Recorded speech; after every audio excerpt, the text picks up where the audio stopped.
Satellites, rocket engines in the Holocene. This is my research. I was a researcher at the Aerospace Corporation for 36 years, and I worked in the Ivan A. Gating labs, as they mentioned. And now the USAF uses the Space and Missile Systems Center as primary launch responsibility for most of the operational satellites, like GPS, a lot of the weather satellites, and so forth.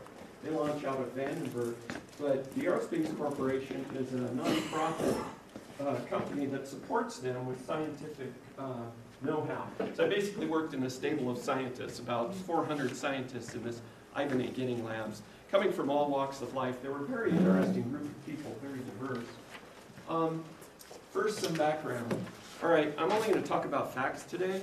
A lot of people have a lot of ideas and things, and beliefs are fine, but I'm not going to talk about any of those. There's this guy, Elon Musk, who says we're going to Mars, and it's sort of a myth kind of a thing, but what I'm going to talk about is basically everything you know and love. You know, computers, vehicles, air travel, internal combustion engines, and so forth. So the sort of the macroscopic physical universe is governed by these things called partial differential equations, like that one. If this is too bright, is this dot too bright? Is it bothering people's eyes? No, it's visible. Excellent.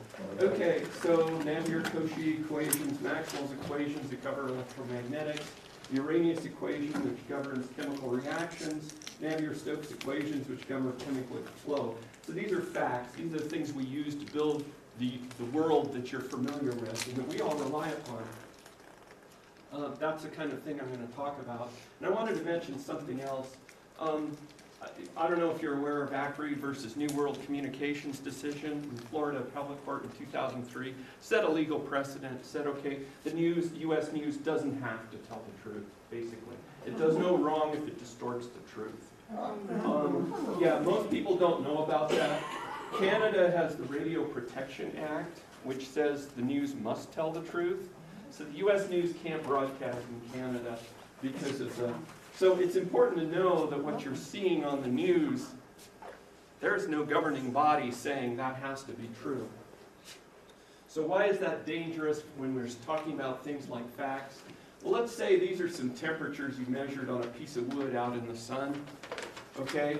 Then you know there's an average temperature. You know how to calculate it. You add all the temperatures and divide by the number of measurements you made, and that gives you the average temperature of the piece of wood. Okay, well, nature invented that in the Big Bang. The mathematics of metric spaces, point set topology, physics of thermodynamics, and quantum mechanics. So we know why that works. Scientists can tell you why your common sense works. And it evolved as a part of the predator-prey problem. But yet, if you go to look at different news channels, there's no scientific foundation between watching a liberal and a Republican and then trying to draw an average opinion.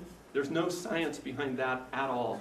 There's no topology, no metric space. So you might fool yourself into thinking, gee, I understand both sides of this story, especially when it's legal for them to distort the news.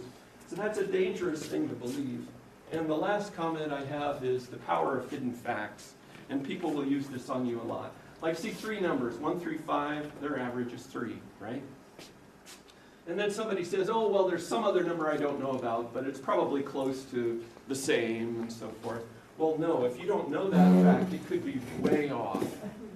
So this is another way that the news can just sort of leave out a few important details. And again, the news has this way of tweaking things. And the last point is this. We've really entered the model age. Our models are excellent now. As an example here, the latest class of fast attack submarine, the Virginia class, was built entirely in a computer model. Ordered parts, brought them together in dry dock, put it together, and it was the first submarine in history whose maiden voyage had no significant reportables. This tells you how good our models have gotten. And the reason I bring that up is because I'm going to talk about climate models in a minute. So, as long as we've got this little thing going here, correct science. Now, I just heard a great quotation. It's, trust science, not scientists. Because a lot of scientists want to get rich, and so they'll tweak things a little bit in order to get funding. The world goes on. It's a real world. So the first thing I'm going to talk about is satellites. So There's a whole bunch of satellites, billions and billions of dollars of satellites up on orbit right now, doing everything from weather to communications to all sorts of things, including monitoring crop health from space. You know, here's the hurricanes we had last year, the destruction of the tidal wetlands, also deposition of river sediments and things like that. So they're really, really important to our civilization for a lot of different reasons. But there's a whole lot of space junk up there. There's over 150 Russian upper stages just left over from the heyday of the Soviet Union, and a lot of other things up there too. These are all blown up large, so you can tell what they are. There you can see an upper stage. Here you can see another upper stage and another. Like I said, there's 150 of them up there. So at orbital velocities, which is about 7 kilometers a second, you know, if a little ball of aluminum hits a big chunk of aluminum at that velocity, it basically just turns it into a plasma, just turns it into a gas of aluminum. And the shock wave is so large it can break off the back. So anything that hits a satellite at that velocity is going to cause a lot of damage. And that actually is a problem. Global warming causes more of a permanent hazard with this. What happens is the troposphere warms up, it's filling up with carbon dioxide, and that prevents Earth infrared radiation from radiating up to the stratosphere. So the stratosphere and above will actually cool and shrink.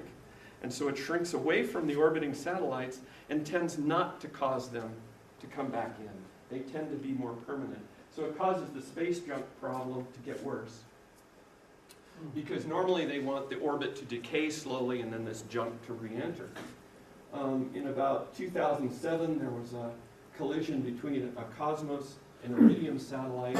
You can see we've got 10 or 12,000 objects up there now that they have to track all the time. And these are objects about the size of your hand or bigger.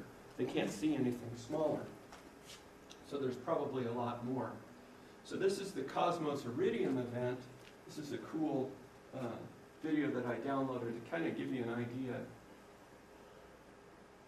So this is an operational radio and communication satellite. What you saw before was the cluster of all the satellites, and bam.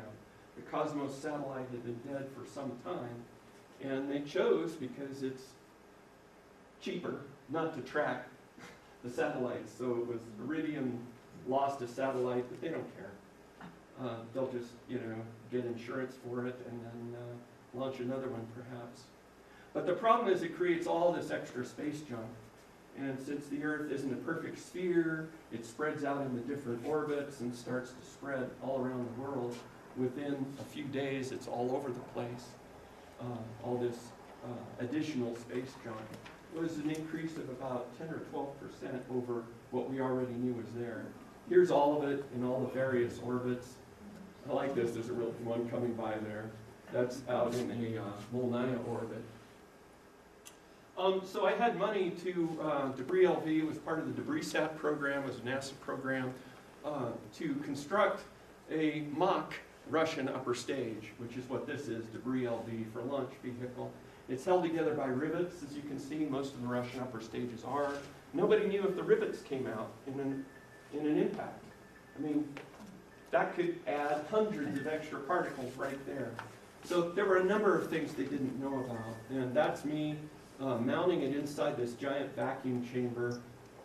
This is outside the vacuum chamber. This is at Arnold Air Force Base. This is the Range G light gas gun, the biggest light gas gun in the free world. Basically, there's a big barrel there. They throw in a projectile and bags of gunpowder, close it up, and fire the gun into this vacuum chamber. Vacuum chamber is a couple of football fields long. You can't see it in this shot. It's on the other side of that wall. But that's me standing inside of it after I put Debris LV in there, and I'm going to show you the moment of impact. If I can find the mouse, there it is. Okay, so you'll see the penetrator come in at 7 kilometers a second, about orbital velocity, and then bam. And this is their normal experiment, so that's the plasma, white hot, coming out of there at 6,000 or 7,000 degrees. But we wanted to see if we could understand the chemistry, and that's those 3 photos on the right. But I actually have a video. There's the penetrator hitting, and now you can see the molecular emissions of the species that are coming off. This is some sort of hydride giving a purple glow, and then this is a dimolecular species of some sort, bimolecular species of some sort. So this is the kind of research we were doing to understand. Turns out that's pretty important, because that stuff is vapor metal vapor. So here was a discovery, one of my discoveries. I call it space flakes. So there's my fingers holding a tweezer and a little thin layer, kind of like when steam comes out on a cold plate, only this is titanium metal gas coming out on a cold aluminum plate, and then it falls off and goes into orbit. But that right there is a little 10-gram flake, and it has the same energy at orbit as a 50 caliber Browning machine gun sniper round. So you can do a lot of damage. So there's a big concern here, but of course our current administration is defunding this kind of scientific research. I don't know what we're going to do about the satellites up there. Hopefully it'll be a while before we have too many other collisions going on. We're just going to have to wait and see how that goes. But there's a lot of money being spent right now. They'll move the space station around a little bit or move satellites when they see clouds of debris coming, but they can't see anything below a certain size. So last I heard, there hadn't been any major collisions in a while. So I'm going to jump quickly so I don't use up too much of your time to rocket engines and the atmosphere. This was one of my main research topics. I'm primarily a modeler, chemistry modeler, but hypersonic atmospheric combustion chemistry. So you can kind of imagine the diameter of the Earth. It's rather large. We live in a little tiny layer down here. There was my company at Baja, California. And there's a whole lot of solar ultraviolet coming in from the sun that dissociates oxygen molecules and makes oxygen atoms and oxygen ions. And these recombine to form our ozone layer. There's a lot of stuff going on there. And the reason why I'm talking about this and why we're interested, this is a little better. You can see Mount Everest right there. So you can get an idea of how thick the area we live in. Here's the ozone layer in the stratosphere. And this is the highest flying aircraft we have. This is the lowest flying spacecraft. Well, we don't have the shuttle anymore. But there was a whole region here that we couldn't go out and visit and measure very much. We could only take quick snapshots. So the question is, what kind of complex chemistry is going on here? Because as you can see, the rockets take off and they fly right through this very important region that contains our ozone layer, which is not healing as fast as we'd like it to heal. So the way we study that is with models and laboratory experiments. So here's a model, for instance. This is all happening in a computer. What it's doing is solving those Arrhenius equations, remember from the first slide, and the Navier-Stokes equations for combustion. And then this is all happening inside the computer's memory, kind of a virtual space. Hydrogen combustion is the simplest combustion. If we had methane, we'd need 300 instead of just 20 or 30 reactions. Kerosene would require well over 1,000 reactions. But what I do is, this is my laboratory, this is my flame chamber, and you can see the burner in there, this is the computer burner, this is the real world burner, and it's burning inside of a low pressure chamber, and there's a pipe here that goes up and over and comes down and goes outside to a really big vacuum pump to suck all the gases out, because we're trying to simulate the low pressure of that upper part of the atmosphere where we can't get to. So we add the chemistry and we make the low pressure, and then we start the thing burning and we make measurements. And if our model tells us what we're measuring, then we know our model is good, and we can begin to extend the results to what's actually going on in the real world.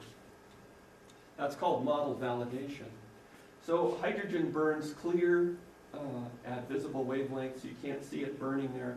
But when I add some soot, it makes the soot really, really hot, and that's what you're seeing here. So normally we'd be in my laboratory and I'd be actually showing you this, but I don't have it here. So here's the computer model, which shows temperature, and then here's me putting in the soot, and the soot's burning up, and as it burns up, it creates carbon dioxide. So this is how we validate our models, so we can go out and study the stratospheric ozone layer and these rocket plume emissions through that part of the atmosphere. I like to show this because it's fun and it has an object lesson. That's about 1.5 feet in diameter, come on in, by 20 feet long. And it's a solid rocket motor, and that's why space is fun. This is my 4,000-pound LOX hydrocarbon engine. This was built by a high schooler. Actually, he was an older guy, but he had only gone as far as high school. But he took out the books and he read the books. So this has been solved. A lot of rocket science. At any rate, there's a guy out here. He's way in the background taking high-speed pictures. But so this is firing LOX and kerosene. You can see a brown layer of film coolant that ignites and then all burns up. The reason that's white is because it's full of soot. That's known from my modeling. I mean, that can be reproduced. You need a supercomputer to reproduce it, but you know what's happening. Yeah, so now we're going to talk about the Holocene. And basically, carbon dioxide is the single largest waste product produced by the human race. There's some sources here: transportation, cars, ships, rail, but they can all be electrified. And if you can electrify something, then you can maybe use renewable power instead of the combustion of hydrocarbons. Aircraft absolutely require hydrocarbons. The energy density of jet fuel is 20 times that of a lithium battery. So we have no technology at this point that we're aware of, other than hydrocarbon fuels, that have any chance of, running a 747. Concrete manufacture. Concrete's the second largest, most used material by the human race after water. And when you make concrete, you release a lot of carbon dioxide. And of course, power plants. So here's a really cool class I took. This is going back 450,000 years. This is a couple of different ice cores from Antarctica. And basically what we have here, temperature-wise, is hothouse Earth up here, which the Earth didn't spend much time there. It spent most of its time in ice ages. We're here, by the way, and there's the Holocene. But about 200,000 years ago, our species appeared in the fossil record. So we'll zoom up a little bit to about 100,000 years ago now. At this point, there were Homo erectus, Homo florenziensis, Homo habilis, Homo heidelbergensis. There were a lot of different species of humans on the planet. And us. And we weren't very different. Something happened right around here called the cognitive revolution, and they can see it in the fossil record, where we started thinking differently than any other human species on the planet. We tried to leave Africa here. They found settlements trying to leave through the Indian subcontinent that then just died out. The Neanderthals were already there, and they were bigger and stronger than us, had bigger brains actually. But they didn't think like we did after this cognitive revolution. When that happened, we left Africa and displaced all other species of humans.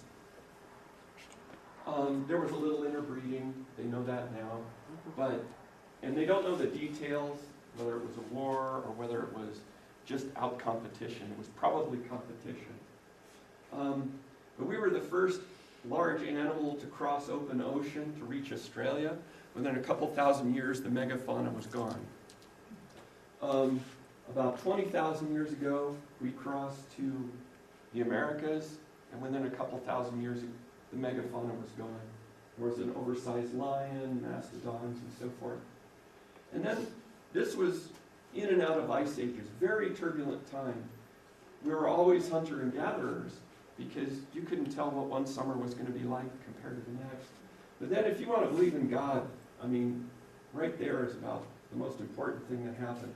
It was the Holocene kicked in. Now nobody really knows why that happened, but it looks like the Earth figured out how to hold climate steady. Of course, the Earth doesn't think, doesn't have a central nervous system,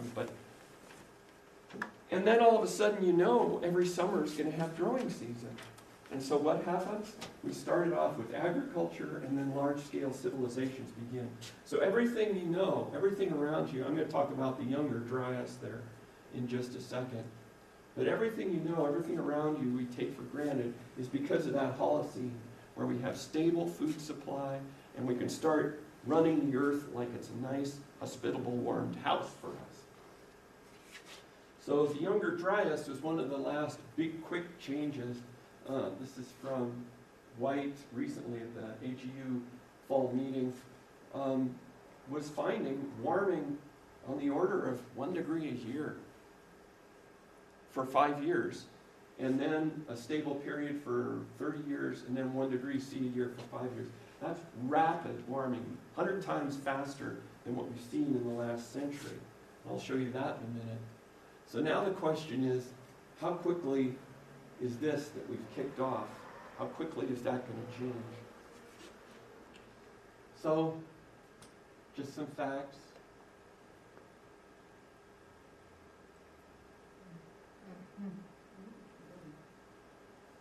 So that's it happening there. And we don't know how fast. This was January through July. We don't know what the future's going to hold. The models don't do that all that quick. But this is sort of an example. This is called a radar plot. Really cool animation I found online. This is 1 degree C cooler, 1 degree C warmer, and no temperature change. And then it's going to plot the months around the outside.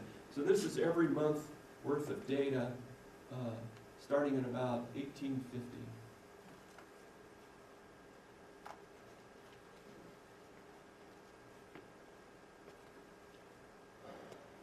So I had some cool times there. There was a real hot set of months.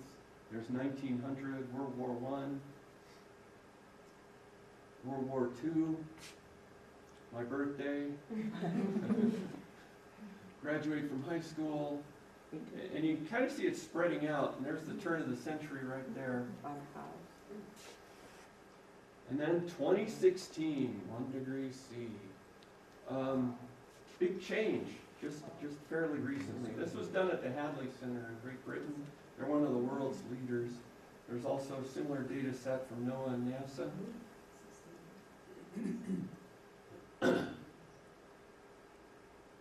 And this is what my generation is handing on to our kids. I have grandkids too. Done nothing for 25 years. We just fiddled around with crazy talk by talking heads on TV. And we went back to sleep and we thought, look, I got a new car. I should be happy. You know, that kind of thing.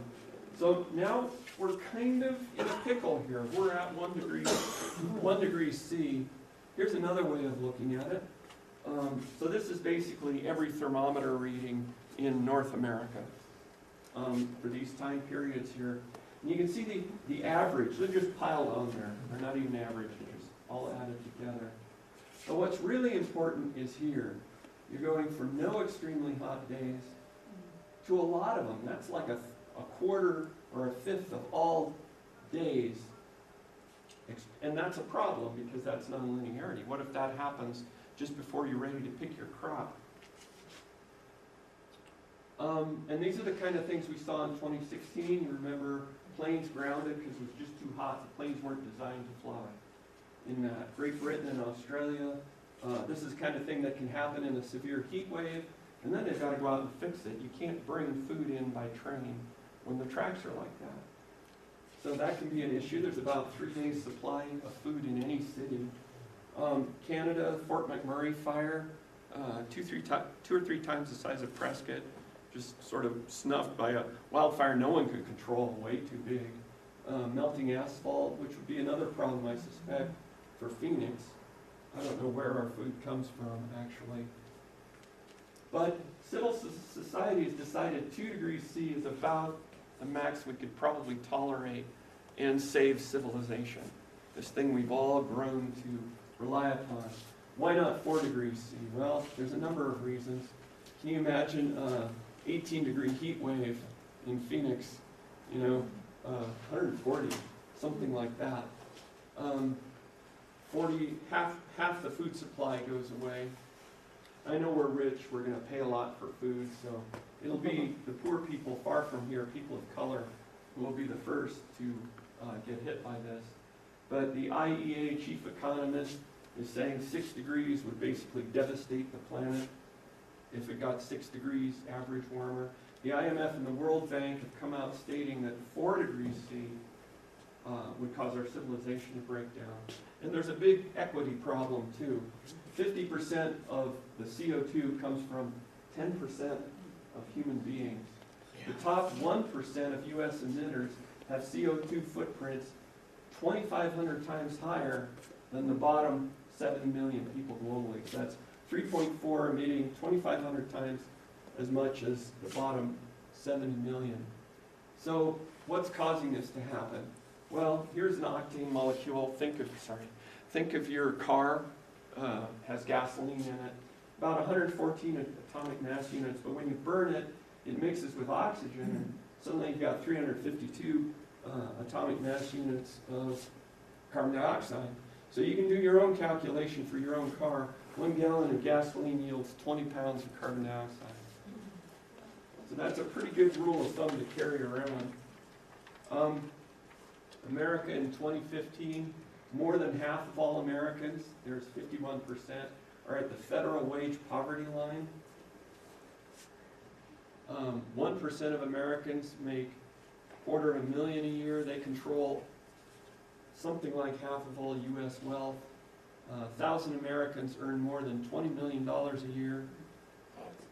But here's the clincher. The more money you spend, the larger your carbon footprint. That's called embedded carbon. If you buy something that requires a manufacturing process that releases a lot of carbon, then you buying that is actually releasing that carbon. But basically, it broadly scales with wealth. So the more wealthy you are, the larger your carbon footprint is. And so here's exactly who's doing the carbon bidding. This is the Chancellor and Piketty paper, 2015, came out right around the time. So there's 700 million people responsible for half world emissions. That's the top 10%. Notice North America here is half of that, about. So that's basically all the Americans. So basically, if you live in America, you're in the top 10%, give or take. I mean, there's some Americans here, okay? The European Union has a lot more in this middle 40%. And then India, China has a lot of people down. But the bottom half of humanity, 3.5 billion people, aren't releasing any carbon dioxide to speak of at all. So I just got my ham license, and I was talking to a guy on the radio who drove a motorhome 1,500 miles, thereabouts, to a national park, dragging a Jeep behind it or whatever. And so I calculated he released about 6 tons of CO2. If 10% of all humans do that that's kind of a modest vacation, then that's 4 gigatons of CO2 released each year. So you can kind of see how these things we ignore. Now cars and trains can be electrified, and then we can use renewable non-hydrocarbon power. But air travel cannot be electrified. And this applies to daily work commutes and so forth. Over half of all humans, that 50%, can't even afford this kind of transportation. But here's a really egregious example. So this is analyzed by that Chancellor and Piketty stuff. This particular analysis was done by Professor Kevin Anderson. Basically, this guy here, private jet, private yacht, this is what we're talking about, embedded CO2. In helicopter, private island. So he has the carbon footprint of about 1,000 Americans, or 25,000 Zimbabweans. So every day he lives like this, he's telling 25,000 Zimbabweans that your life is heading for the toilet. Excuse my language. So that's kind of a problem, and that's how wealth plays into this. So we really need to look at the whole concept of wealth. If only 2% of Americans were like this guy, then that would come out to the full carbon budget of the planet. So, and of course the news doesn't tell you this, right? That's one of those large facts, the game changers that you're not told about. Who knows? Who knows what's actually going on with all that? I'm sure newsmen want their lucrative jobs, right? So they don't want to get in trouble.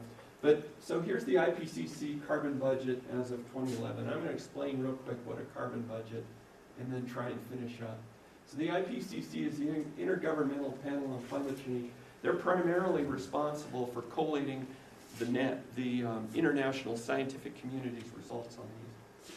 So as of 2011, these are the budgets we have, and right here, 50% chance of staying below 2 degrees C, saving civilization.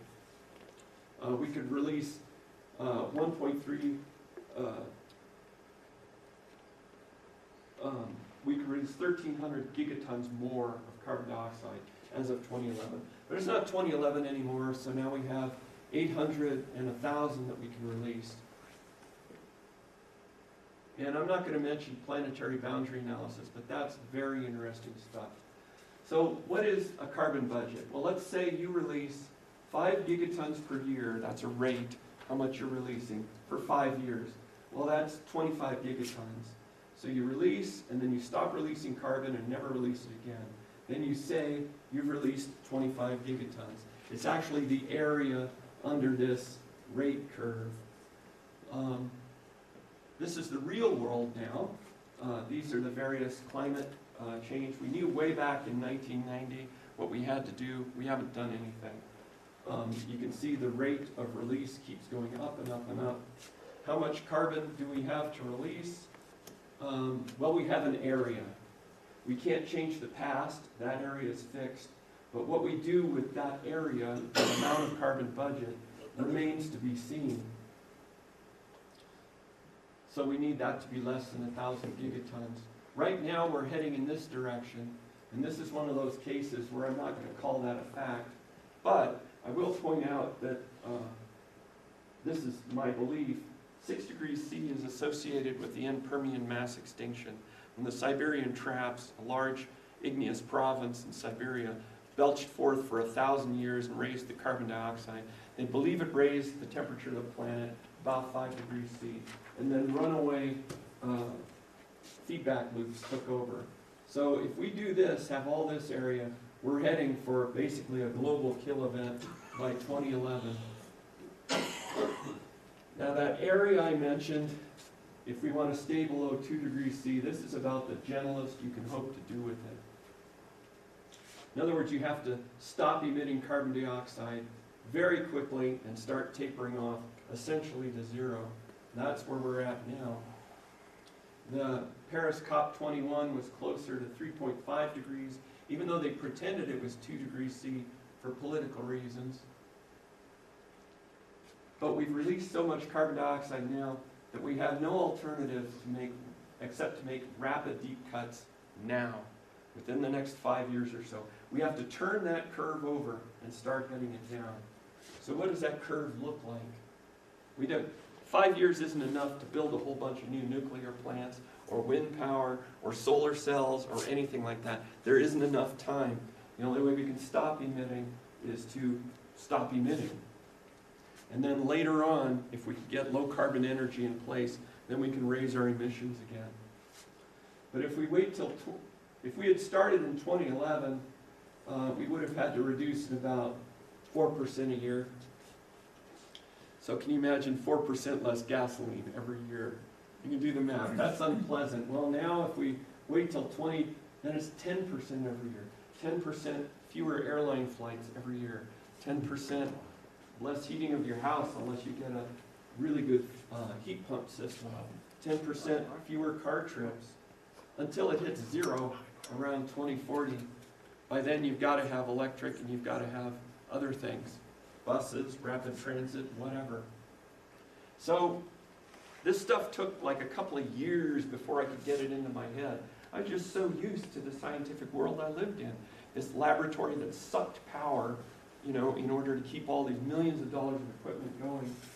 And the other problems I mentioned. So I could take an early retirement. I did. I had enough money to buy a little house out in the boonies out here. And I've got my carbon footprint down to about half of the average American footprint. But we need to be down here. This is what's going to save civilization.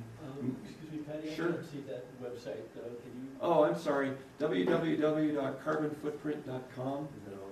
Yeah. And there's a lot of different ones on there, and they go with a lot of different assumptions. Or you could download some scholarly literature and do some actual calculations. But a lot depends on where you live. Just living in America is a huge, you saw most Americans are, even the poor living at wage poverty are emitting so much more carbon than the rest of the world. So how has this gotten out of control? Our generation has ignored. We've listened to talking heads for 25 years. It's been well documented, Oresky's and Conway's books, how that came to be done. Politicians, they'd be kicked out if they got up here and told you stuff like I'm telling you.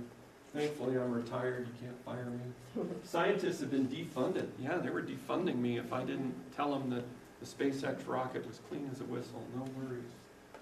And scientists are really just ordinary people. They want to be wealthy. They want to fly to their conferences. They want to go places and, you know, be part of the jet set, this modern world that we've all learned to take for granted. Problem is, this snuck up on us, and we weren't really prepared for it. Another thing I've run into a lot with older scientists, Einstein was an example of this. He went to his grave thinking that quantum mechanics was garbage. But aging monodisciplinary scientists have been known to have trouble accepting new information. So you'll see a lot of these old guys getting up there and actually saying things that are wrong because they have a vested interest in their old theories. Also failed economic theory and political and shareholder profits. Corporations have been 50, 60, 70% profit taking rather than reinvesting it into new structures and so forth. So this is all stimulated by affluence, or the desire for affluence. So it's literally affluence-induced climate change. Yeah, so just where are we headed? And this is the latest thing from the IPCC AR5. This has really shocked a lot of people, international corporations, the reinsurers who guarantee all our insurance work. Basically, right now, given where we're at, which is 450 parts per million CO2 equivalent, we're going to come, there's about a 1.5% chance that we'll come to an equilibrium of 6 degrees C, which, as I mentioned, is a global kill. Well, what does that risk mean? What does 1.5% mean? Well, if there was a 1.5% chance that airlines would fall out of the sky every day, then you'd see 1,500 airliners. Would you even get on an airliner if you knew that day and every day 1,500 were going to fall out of the sky? Yeah, but we're doing this with our planet.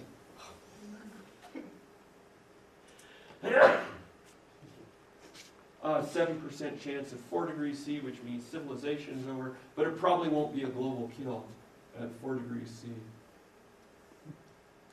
So yeah, this snuck up on us real bad. Although there were people 150 years ago who knew this was coming. But it's really hard to get consensus when you've got people, because people like to cheat each other. People like to play tricks on each other. They want to get money away. You know, if you ever haggled with somebody and they haggled you back and forth. Anyway, so some direct Prescott effects. This is soil moisture. Prescott is right there.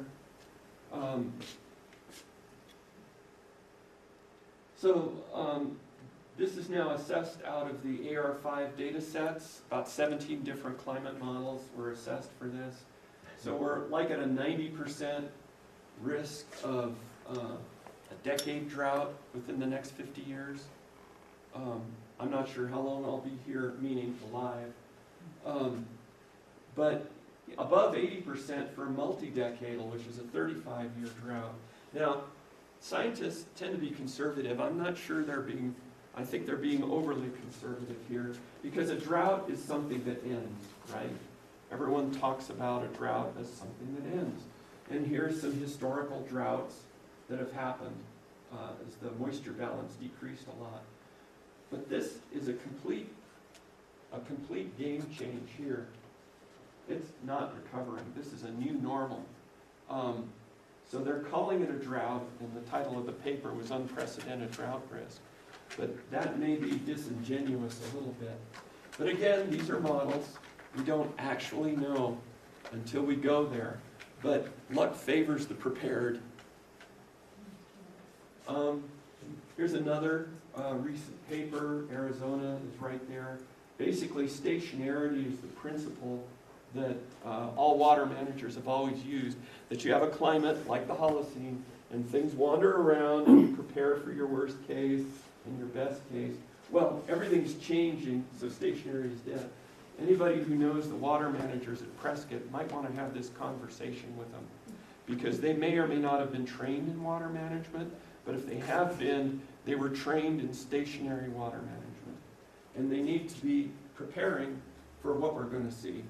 Okay, so the Holocene is here. Everything depends on the Holocene. We want to stay there, but we don't know if we can.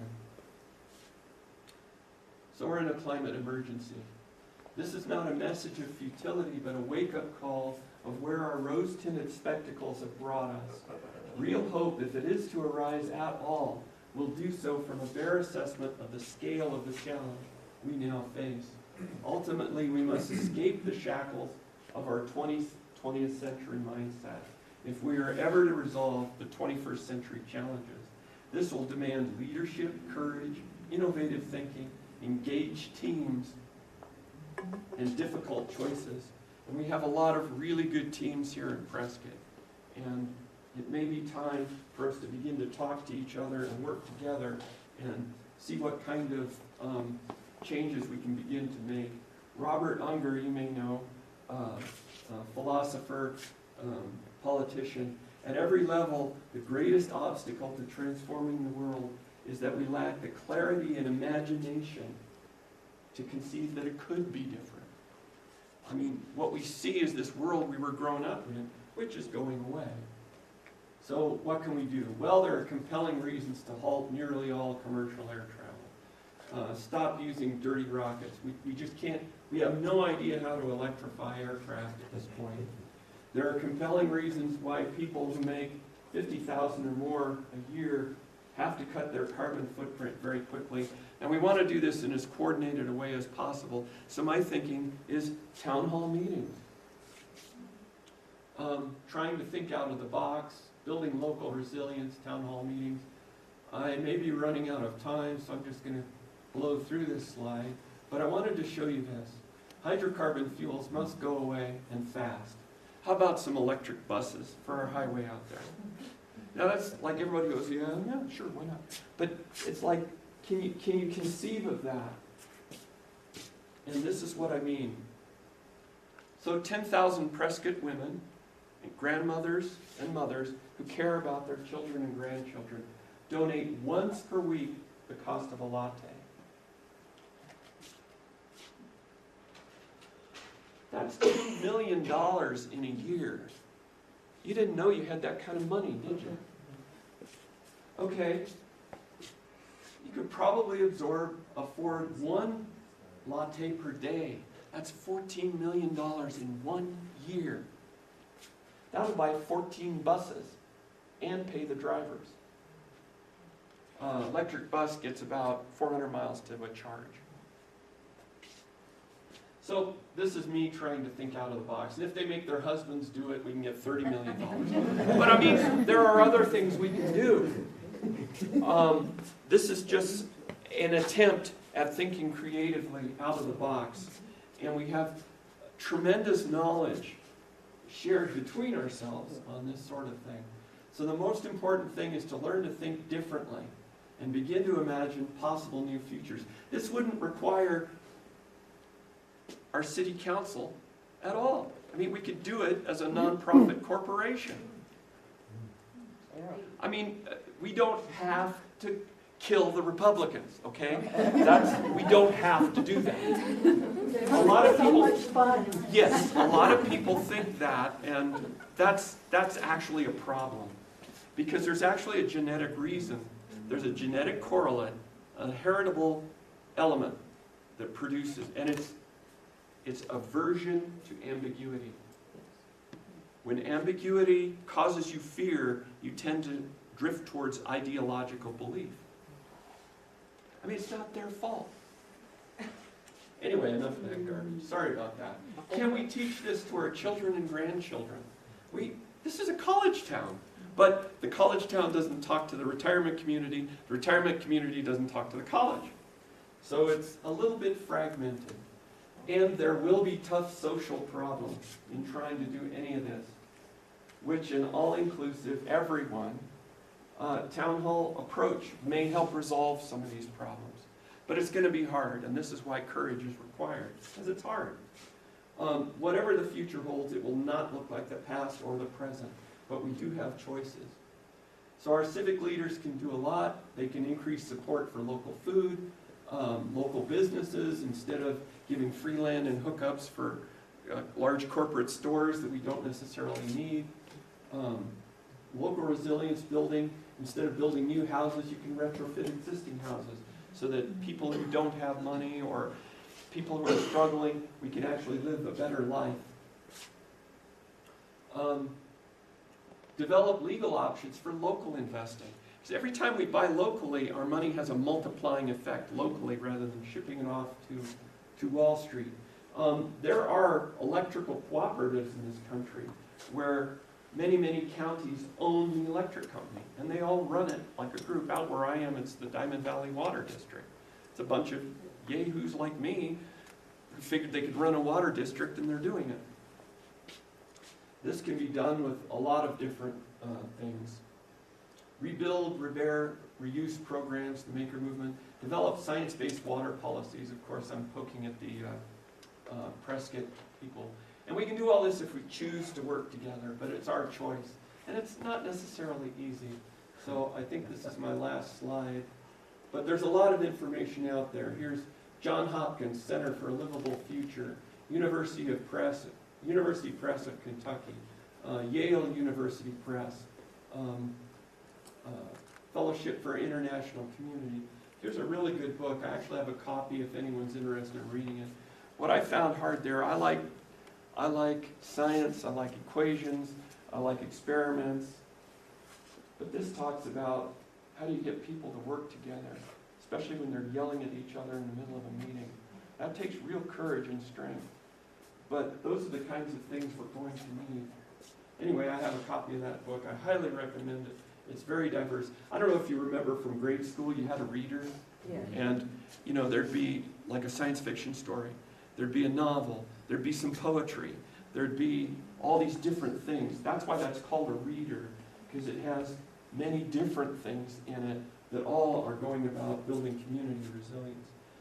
We probably don't want the feds telling us how to run Prescott.